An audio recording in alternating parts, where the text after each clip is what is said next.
Well, the floor maltings here at Laphroaig adds very unique flavours to our spirit character. It gives it the kind of salty medicinal flavour that's unique to Laphroaig. We get that through 2 or 3 different things. With the floor maltings, you're taking in some of the outside elements, as you can see. And then when we're kilning it, we peat it first before we dry it. And we're the only distillery that do this. What happens is in any other commercial maltings and every other floor maltings, they peat and dry at the same time. And what this gives you is a smaller amount of smoke flavours into your malt. Whereas at Laphroaig, because we peat first at a low temperature and then we dry off, it gives us a wider range of smoke or phenol flavours.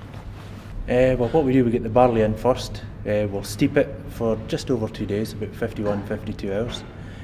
What we do here, we give it 3 wettings to basically take it out of dormancy and start the germination process again. What we then do, we'll put it in the floor, as you see behind us here, and we'll then, depending on the time of year, we'll let it germinate for 6 or 7 days. In the summer it'll be 6 days because the outside, the ambient temperature is warmer. So 7 days to give us the kind of maximum amount of enzymes or sugar level in the malt, and then we kiln it after that for further just over a day. And what's going on in the background here behind us right now? Well, what's happening is as the green malt's germinating, it starts to produce CO2, and this heats up the floor, and the temperature of the floor dictates the growth of the floor. So what we have to do, we have to release the temperature to control the growth, basically. John, you were saying there's a big difference. The way you control the speed of malting is by controlling the temperature. Yeah. Explain the differences between summer and winter. Well, what happens is outside in the summer, the ambient temperature's a wee bit higher, so it affects the growth of the floor. Whereas in the winter, it's pretty cold here just now, so it needs the extra day to get the germination right. And do you think, we've just had a couple of big storms the last few days, do you think that makes any difference? It does to us, the way it's processed, because sometimes it puts moisture in the air, so that affects the floor as well. And so what happens is it maybe doesn't lose the moisture, so if it's not losing moisture, it's not growing so quick. So that, again, we have to react to this and kind of batten down the hatches, if you like.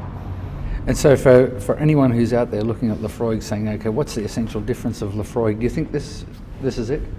This is one of them, definitely, yep. It's something, again, that makes us unique, the way we do it.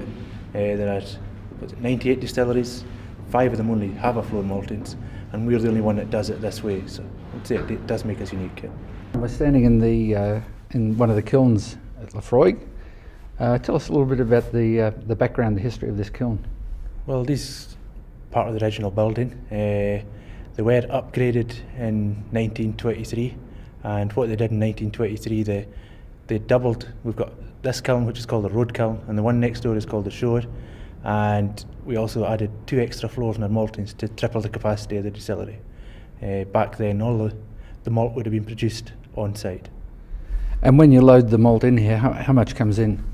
Well, we put it into kind of 7-ton batches, and from that we get about 5.5 to 6 tons of malt. It's in here for, say, about 34 hours.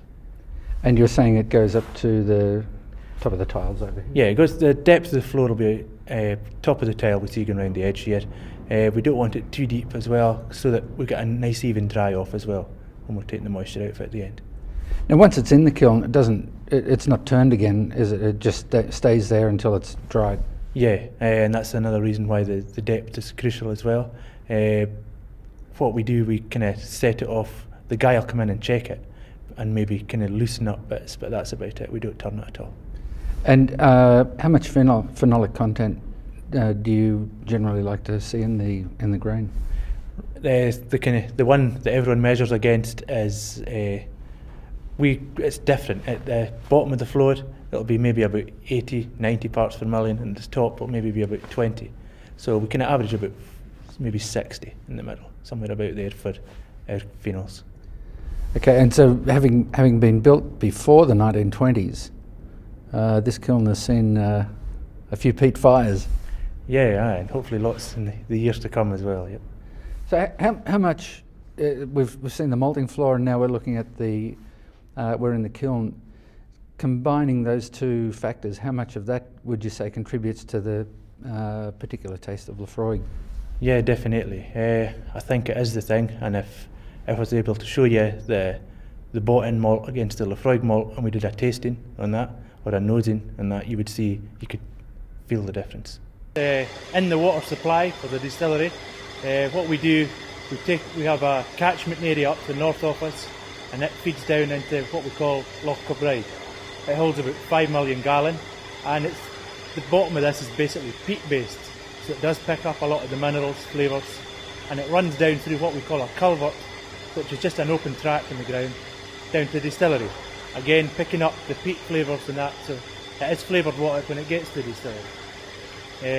This impacts because what we're basically doing in the mash house, we're heating it up to 85 Celsius, and then we spray it onto the top of the mash to flush out the flavours.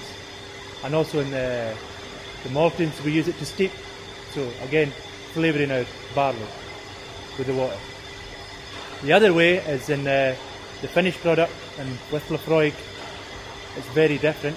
If you take it neat, the 10-year-old, you'll find that you get lots of salty flavours, medicinal, and quite sweet as well though. But when you add water, the spirit becomes very, very different. What you'll find is that the salty aftertaste goes, and you're left with more peatier nose and also a peatier aftertaste as well. Now, in the distilling process, there's a lot of conjecture as to whether the peated water makes a difference to the ultimate flavour of the whiskey. What do you think on that? Given all the heating and cooling that goes on during the process and then the aging process, do you think the water supply that you use in making the whiskey adds to or does not add to the flavour? Yeah, I think it does slightly. I don't think it's as big as maybe 4 to 5% of the flavour when we come through the water. I definitely think it does influence.